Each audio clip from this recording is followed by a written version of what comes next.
Show. Vou voltar de novo, Romanos capítulo 10, verso 10. Porque com o coração se crê para a justiça e com a boca se confessa a respeito da salvação. Porquanto a Escritura diz, todo aquele que nele crê não será confundido, pois não há distinção entre judeu e grego, uma vez que o mesmo é o Senhor de todos, rico para com todos os que o invocam. Porque, verso 13 diz, todo aquele que invocar o nome do Senhor será salvo. Como, porém, invocarão aquele em quem não creram? E como crerão naquele de quem nada ouviram? E como ouvirão se não há quem pregue? E como pregarão se não forem enviados? Como está escrito, quão formosos são os pés dos que anunciam coisas boas. Mas, diz o verso 16, nem todos obedeceram ao evangelho, pois Isaías diz, Senhor, quem acreditou na nossa pregação? E assim a fé vem pela pregação, e a pregação pela palavra de Cristo. Você provavelmente já ouviu a expressão pregue, se necessário, use palavras. E essa frase, ela é bem positiva, porque muitas vezes a nossa pregação, ela tem uma voz potente, ela tem uma voz forte, mas tem braços fracos. A gente fala muito, mas faz pouco. Com certeza não faz sentido nenhum você chegar para alguém dizendo que Jesus é a salvação, de que Jesus é o pão da vida, e você deixar essa pessoa passando fome, padecendo de comida. É por isso que a gente tem aqui a ASA, foi falado sobre a ASA, é por isso que a gente nós tentamos nos envolver com trabalhos sociais, ajudar as pessoas.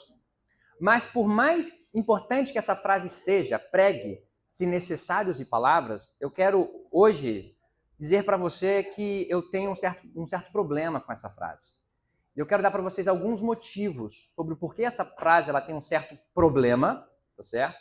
E aí depois a gente vai sair desse tema de pregação, de evangelismo, e a gente vai para uma parte mais pessoal, mais devocional da nossa vida. Então, estou usando essa temática do pregue, se necessário, use palavras, para falar um pouco sobre pregação do evangelho, mas na segunda parte dessa mensagem, que vai ser a parte mais curta, eu quero aplicar isso para a nossa vida e questionar o porquê que a gente está aqui e o porquê que nós somos cristãos. Pode ser? Combinado? Então, vamos lá. Primeiro problema com a frase pregue, se necessário, use palavras, é que essa frase parece estar baseada na premissa de que nós cristãos somos melhores do que não cristãos. Temos uma ética superior a pessoas não cristãs. Porque se eu falo pregue, se necessário, use palavras, eu estou dizendo que muitas vezes, pelo menos, as palavras não são necessárias. Por quê? Porque as minhas ações, elas são tão boas, elas são tão poderosas, elas são tão bondosas, que as pessoas vão olhar para aquilo que eu faço e vão dizer, nossa, o cristianismo está certo, Jesus Cristo é o Senhor, e assim por diante. Mas você deve conhecer ateus que, quem sabe, são melhores do que você no ponto de vista ético. Você deve conhecer, quem sabe, budista, quem sabe hinduísta, quem sabe o muçulmano, que faz o bem para as pessoas, que se dedica para ajudar o próximo. Um exemplo, talvez, um dos mais famosos é Gandhi. Gandhi, ele viveu a vida dele para ajudar as pessoas, os indianos a conseguir independência, para ajudar as pessoas. Eu li uma vez a autobiografia de Gandhi, e ele conta que no momento que ele estava vivendo na África do Sul, ele fez um trabalho muito grande, muito importante para as pessoas da África do Sul, para os indianos da África do Sul, e quando ele foi voltar para a Índia, deram muitos presentes para ele, para a esposa dele, para a família dele, joias. E o que ele faz? Ele pega tudo aquilo ali, ele vende para reverter o dinheiro para ajudar a causa dos indianos ali na África do Sul. Eu não sei se necessariamente eu faria a mesma coisa, sabe? Eu já ajudei bastante, eu já me neguei bastante, agora as pessoas estão me dando um presente, e é mal educado eu negar o presente, né? É mal educado eu negar isso, porque as pessoas querem demonstrar amor. Mas ele fez isso, uma boa ação, e ele não era cristão. Mais uma vez, você deve conhecer alguém no seu círculo de amigos que é um cristão nominal, não é um cristão, um agnóstico, um ateu, que faz muita coisa boa. E por que eu estou falando isso? Porque se a frase pregue, se necessário use palavras, está dizendo que com as nossas ações a gente vai apontar para Cristo, então essa frase também pode servir para quem? Para o muçulmano, para o hinduísta, para o ateu que vive uma vida excelente, e ele pode dizer, olha, eu estou pregando com as minhas palavras de que não é necessário haver Deus para se fazer o bem. Percebe o problema aqui? Lembrando, essa frase em si, ela tem um lado positivo, porque, mais uma vez, como eu já mencionei, muitas vezes a nossa pregação ela tem voz forte, mas braços fracos. A gente fala coisas, age de maneira diferente e, com isso, somos contraditórios. A minha questão aqui não é sobre falar ou fazer, mas sobre falar e fazer. Até porque falar é fazer algo. Às vezes a gente desassocia entre falar e fazer, mas falar é um ato, é uma ação. Então, o primeiro problema com essa frase é que ela parte do pressuposto que os cristãos eles têm uma ética tão excelente que todo mundo vai ver um cristão e vai dizer o cristianismo é verdadeiro. Mas a gente sabe que existem muitos não cristãos que também vivem de uma maneira incrível, fazendo boas ações. E por isso essa frase ela tem um certo problema. O segundo problema dessa frase é que se nós formos pregar apenas com as nossas ações, a nossa pregação vai ser um tanto quanto contraditória. Porque você, assim como eu, tem defeitos. E ora nós vamos pregar de um amor genuíno, fazer o bem para as pessoas, nós vamos nos doar, nós vamos dar o nosso tempo, o nosso dinheiro, e ora nós vamos ser egoístas, vamos pensar apenas em nós e nossa família.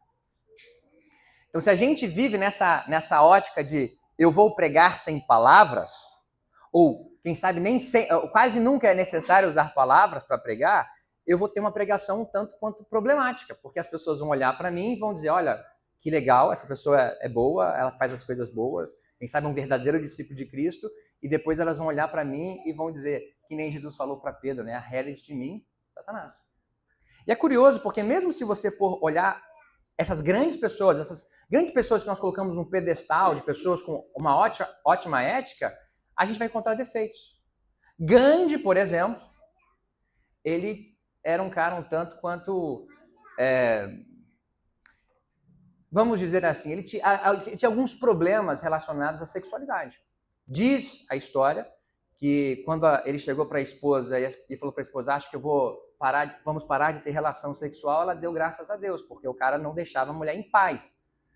Há histórias de que ele se envolveu com sobrinha e tudo mais. Eu não sei tantos os detalhes.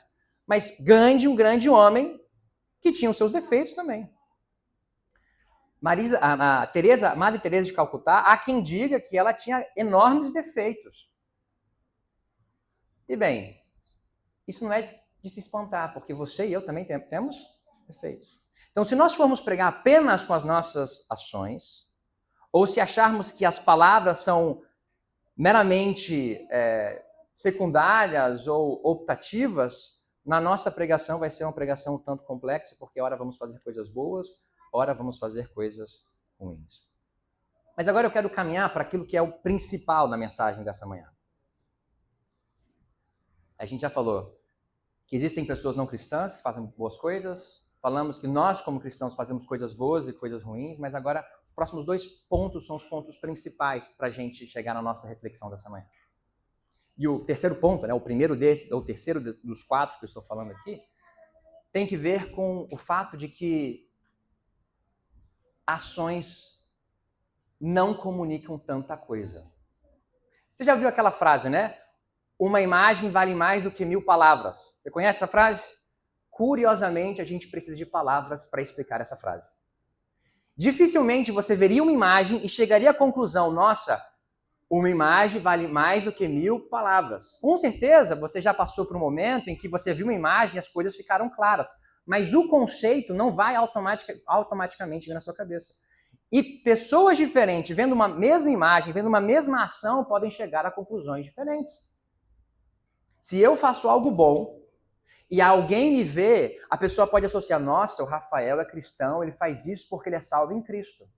A outra pessoa pode me ver e vai dizer, nossa, Rafael é cristão, ele está tentando comprar a salvação com boas obras, porque é isso que o cristianismo prega. Pode ser uma vertente. Outra pessoa pode olhar para mim e vai dizer, nossa, como o Rafael ele é oprimido pela visão cristã de ter que fazer o bem para as pessoas, em vez de se cuidar, ele está cuidando do próximo. Ou alguém pode nem me conhecer e olhar para mim e dizer, nossa, está aí a prova de que, apesar de não haver Deus, há amor na sociedade.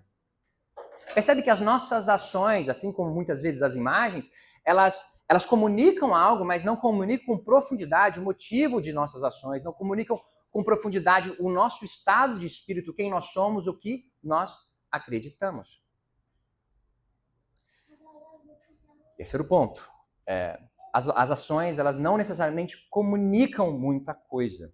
Mas, indo para o nosso quarto e principal ponto, a gente precisa entender que quando nós falamos sobre pregação, nós estamos falando do quê?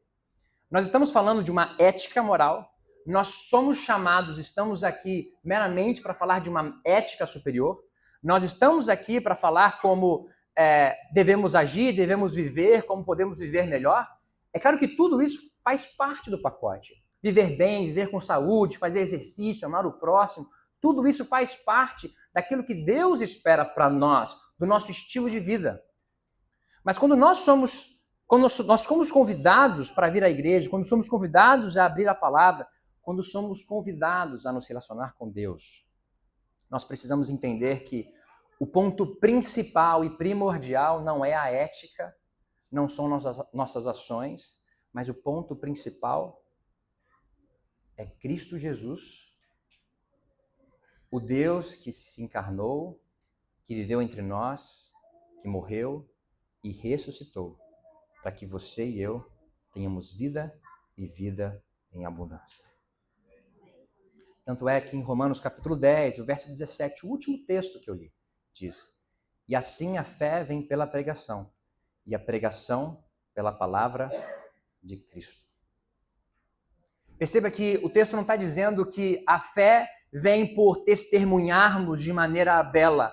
A fé não vem por fazermos obras de caridade. A fé das pessoas, e aqui a gente precisa contextualizar, em Romanos, Paulo ele fala muito sobre essa questão dos judeus e dos gentios, né? Uma briga que havia dentro da igreja.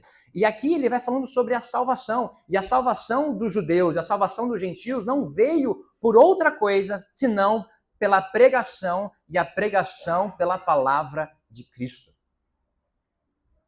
A fé vem pelo ouvir, você talvez conheça essa versão, e ouvir a palavra de Cristo. Meus queridos, a nossa pregação precisa sim ter braços fortes, mas é crucial que ela também tenha uma voz potente. Porque nós não pregamos ética em primeiro lugar, embora a ética faça parte. Nós pregamos uma história. E histórias só são apenas comunicadas através de palavras. E não há nenhuma história como a história que nós comunicamos. As boas novas do Evangelho são de que um Deus, o Deus, enviou o seu Filho. E esse que também é Deus se fez carne, viveu entre nós, morreu por nós e ressuscitou. Mas essa é a primeira parte da mensagem. Eu acho que eu vou terminar relativamente curto. Se alguém tiver problema, eu posso enrolar aqui. Não, né? Tá certo. Porque, na verdade, embora eu esteja falando sobre pregação, o motivo de eu falar sobre isso, na verdade, não é para falar sobre pregação. Não é falar sobre evangelismo, como nós vamos pregar ou evangelizar. O meu motivo de começar falando sobre isso é que você entenda de que o ponto principal do evangelho, o ponto principal das boas novas da Bíblia, é de fato esse Cristo. A mensagem de Cristo, a mensagem da cruz, que essa sim, então, me motiva a agir de uma maneira diferente, que essa sim me dá parâmetros de vida e me dá força para agir de maneira diferente. Mas o agir diferente, os parâmetros, as ações não são o principal, mas sim Cristo. E a igreja cristã, seja lá qual igreja você pertença, ela vai ter coisas muito boas. O viver em comunidade, a gente vive aqui em comunidade, eu vi que vocês têm muita coisa legal aqui, pôr do sol, com vôlei, funcional e etc e tal. Eu não sei se eu participaria, que eu sou meio preguiçoso, mas isso é bom porque isso traz comunidade. Então talvez você venha para a igreja, sim, porque você é cristão, mas pensando em ter comunidade, pensando em ter amigos, pensando em ter um lugar para agir, para fazer o bem para as pessoas, e isso é muito importante. Talvez você venha para a igreja para educar seus filhos com princípios. Talvez você venha para a igreja para experimentar música. Você gosta de cantar e não tem muito lugar para cantar por aí. A igreja é um lugar para cantar. A igreja é um lugar para se envolver. A igreja é um lugar legal. Ou pelo menos deveria ser. Mas entenda que por mais que tudo isso seja ótimo, importante, tudo isso faça parte do que é viver o cristianismo, viver o evangelho, o nosso ponto principal, o motivo principal de estarmos aqui deveria ser Cristo Jesus.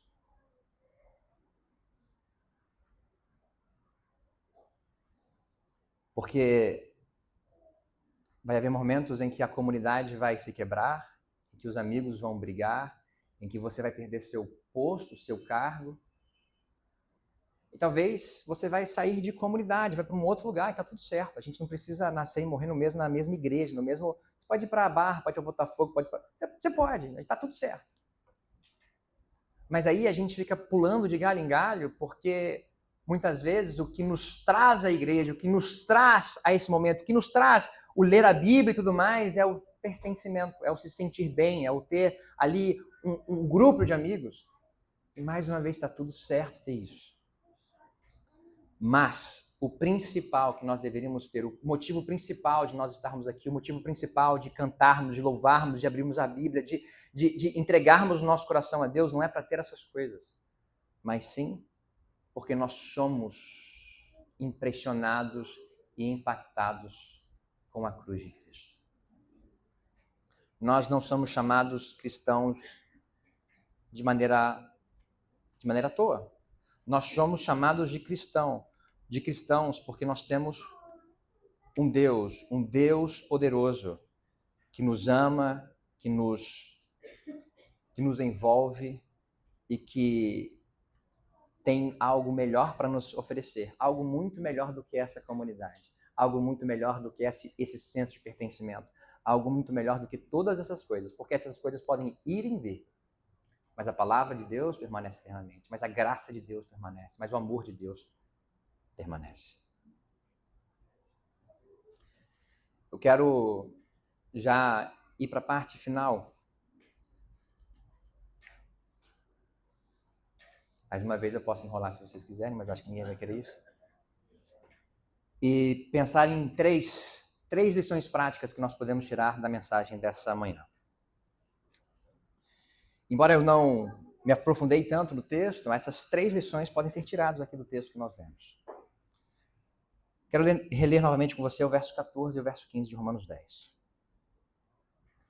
Diz assim, Paulo, questionando, como porém invocarão aquele em quem não creram, e como crerão naquele de quem nada ouviram, e como ouvirão se não há quem pregue, e como pregarão se não forem enviados, como está escrito, quão formosos são os pés dos que anunciam coisas boas. Primeira lição para a gente nessa manhã é: viva Cristo, mas também pregue Cristo. Não há história mais bela do que a bela história de Cristo. Portanto, pregue, portanto, fale, para que as pessoas possam ouvir e assim crer e assim invocar. Sim, pregue com as suas ações, sim, seja uma pessoa boa, seja coerente com aquilo que você prega, mas pregue. É claro que muitas vezes a gente tem um certo receio, porque eu mesmo, quantas vezes a gente vê ou já vivenciou, né, pessoas tentando enfiar Jesus goela abaixo, né? Eu costumo dizer que isso, eu chamo isso de vomitar a verdade, vomitar Jesus, né? Você coloca para fora, mas você coloca de qualquer jeito. Não, você tem que pegar isso aqui, olha só, Jesus.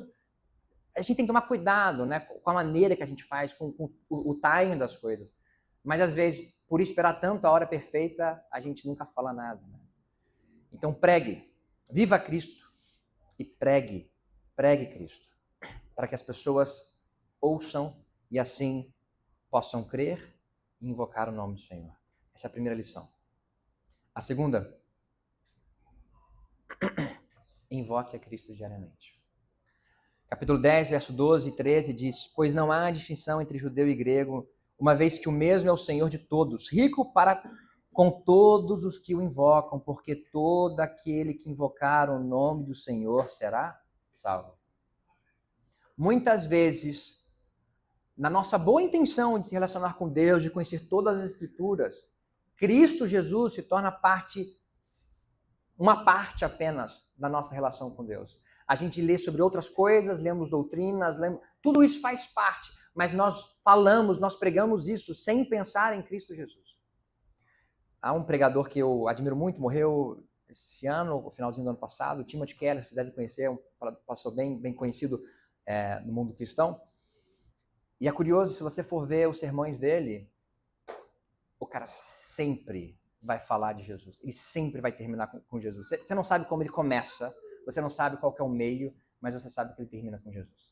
Eu me lembro de ouvindo algumas mensagens dele, foi um meta-sermão, né? Um meta-sermão para mim, porque ver os sermões desse pregador, ficou claro para mim que, mesmo falando sobre Neemias, sobre a reconstrução dos muros, ele terminava com Cristo Jesus. E nós já temos essa informação, nós já temos esse conhecimento, nós sabemos que Cristo Jesus está por toda a Bíblia. E muitas vezes a gente lê a Bíblia sem encontrar Jesus, a gente fala sobre doutrina sem falar sobre Jesus, a gente fala de coisas importantes sem mencionar Jesus, sem estar baseado em Jesus. Portanto, invoque a Cristo diariamente, em todo o seu momento devocional, mesmo que você esteja falando sobre a escola sabatina, sobre um tema que não tem nada a ver a princípio ou aparentemente sobre Jesus, veja, enxergue Jesus, porque Jesus, ele é o centro do cristianismo. Primeira lição, pregue a Cristo. Segunda lição, invoque a Cristo. E terceira e última lição, Romanos 10, capítulo 10, verso 17.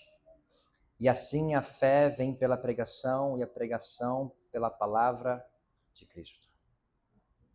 Não busque ser salvo, não busque fazer boas coisas, não busque a fé pelas suas próprias obras. Busque a Cristo, porque é Ele que age em nós, é Ele que atua em nós, é Ele que produz em nós a sua palavra, a sua mensagem, a sua história, através do Espírito Santo é que desenvolve em nós a fé. Portanto, pregue, invoque e se conecte com Cristo Jesus. Esse é o meu desejo para todos nós. Bem? Terminamos com uma oração? Então, quero te convidar a você se levantar para falarmos com Deus.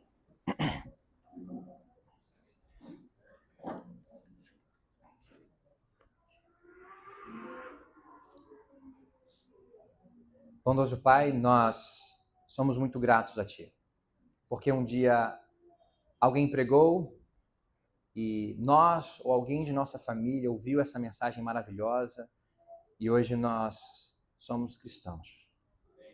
E Pai, por mais contraditório que isso seja, muitas vezes a verdade é que por mais que sejamos cristãos de maneira nominal, por mais que venhamos à igreja, muitas vezes Cristo, ele é apenas uma parte da nossa mensagem, Cristo é apenas uma parte do nosso pensar, do nosso meditar, do nosso agir. Mas, Pai, nós clamamos que o Senhor derrame Teu Santo Espírito sobre nós, quebra o nosso coração, a tal ponto que nós possamos colocar Cristo no centro de nossa vida e assim poder dizer como Paulo, já não sou eu mais quem vive, mas Cristo vive em mim. E assim, Pai, nos ajude a pregar, nos conduza a invocar, para que estejamos sempre conectados. Nós pedimos isso em nome de Cristo Jesus. Amém.